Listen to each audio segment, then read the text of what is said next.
윤석열 전 검찰총장의 이른바 고발 사주 의혹이 대선 전국에서 상당한 파장을 낳고 있습니다. 국회 법사위에서는 현재 이와 관련된 긴급 혈안 질의를 진행하고 있는데요. 국회 취재기자 연결해서 자세한 상황 알아봅니다.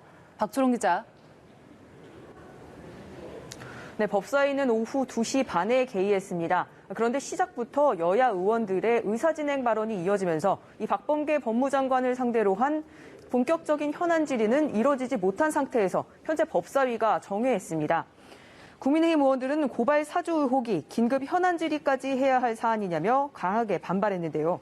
장제원 의원은 허접한 기사를 갖고 정치쇼를 한다면서 드루킹 댓글 조작 사건과 울산시장 선거 개입 같은 일을 하니 청부, 공작, 사주 생각만 나는 거라고 여권을 겨냥했습니다.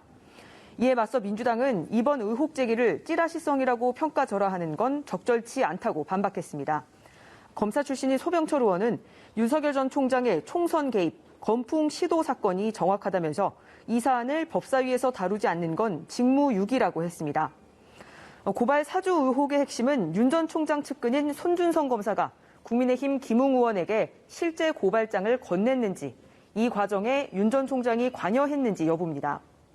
의혹 당사자들이 오늘 입장을 한 사람 한 사람 밝혔는데 한번 짚어보겠습니다. 일단 윤석열 전 총장은 이준석 대표와 오늘 오전 1시간여 면담한 뒤 이런 발언을 내놨습니다. 일군의 정치 검사들과 여권이 소통을 해가면서 수사 사건들을 처리해 나간 것 자체가 그게 정치 공작 아니겠습니까? 그거를 상시해온 사람들이기 때문에 또 이 프레임을 만들어가지고 하는 거니. 그러니까 정치 공작이라는 건데요. 손준성 검사는 고발 사주는 전혀 사실이 아니라는 입장문을 냈고, 김웅 의원은 오래된 일이라 기억이 없고 고발 사주라는 건 실체가 전혀 없다고 밝혔습니다. 민주당 송영길 대표는 대검 감찰이 아니라 당장 수사로 전환해야 한다며 공수처 수사를 촉구했습니다.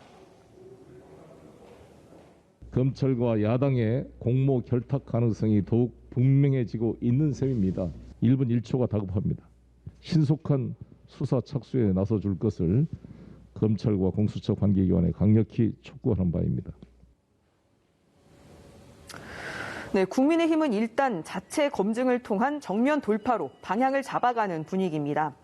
이준석 대표는 국민의힘 대선 경선 후보들을 적극적으로 보호하고 검증할 수 있도록 후보 검증단 설치를 검토하겠다고 밝혔습니다. 네, 이번에는 여야 대선 주자들의 움직임 알아보겠습니다. 민주당에서는 이재명 후보가 지난 주말 이틀 동안 충청 경선에서 압승을 거뒀는데요. 바로 다음 순회 경선 열리는 강원도로 향했다고요? 네, 그렇습니다. 민주당 대권 주자들은 충청 경선이 끝나자마자 바로 다음 지역 순회 경선을 겨냥해 바쁘게 움직였습니다. 오는 토요일 대구 경북, 그리고 일요일엔 강원도에서 경선이 열립니다. 이재명 후보는 강원 원주를 찾아 금강산 관광을 최대한 빠르게 재개하겠다는 공약을 발표했습니다. 문재인 정부와의 차별화를 어떻게 할 거냐, 이에 대해선 이런 답변을 내놨습니다. 흑이냐 백이냐 자꾸 양다태기를 요구하는 질문을 많이 받아서 저도 연구를 했습니다. 흑색도 백색도 아닌 더 아름다운 색, 청출어람이다 라고 제가 그래서 말씀드린 겁니다. 그래서 저는 일부러 차별할 필요가 없다고 생각해요. 네, 조직력이 강하다고 봤던 충청에서 타격을 입은 이낙연 후보의 경우 전략 수정이 불가피해진 상황입니다. 이 후보는 오늘 잡혀있던 일정을 대거 취소했고 캠프 인사들이 매주 여는 기자간담회 일정도 미뤘습니다. TK를 겨냥해 정세균 후보는 대구 경북 통합신공항을 적극 지원하겠다는 공약을 내놨고 추미애 후보는 오늘 구미, 포항으로 향했습니다. 네, 국민의힘에선 대선 경선에 적용할 룰을 둘러싸고 큰 갈등이 빚어졌다가 어젯밤 늦게야 봉합이 됐다고요? 네, 그렇습니다. 국민의힘 선관위는 어젯밤 늦게 문제가 됐던 역선택 방지 조항을 결국에는 넣지 않겠다는 결정을 했습니다. 대신 1차 예비 경선 투표에 당원 투표 20%를 반영하고 최종 후보 선출을 위한 여론조사에선 본선 경쟁력을 묻기로 했습니다.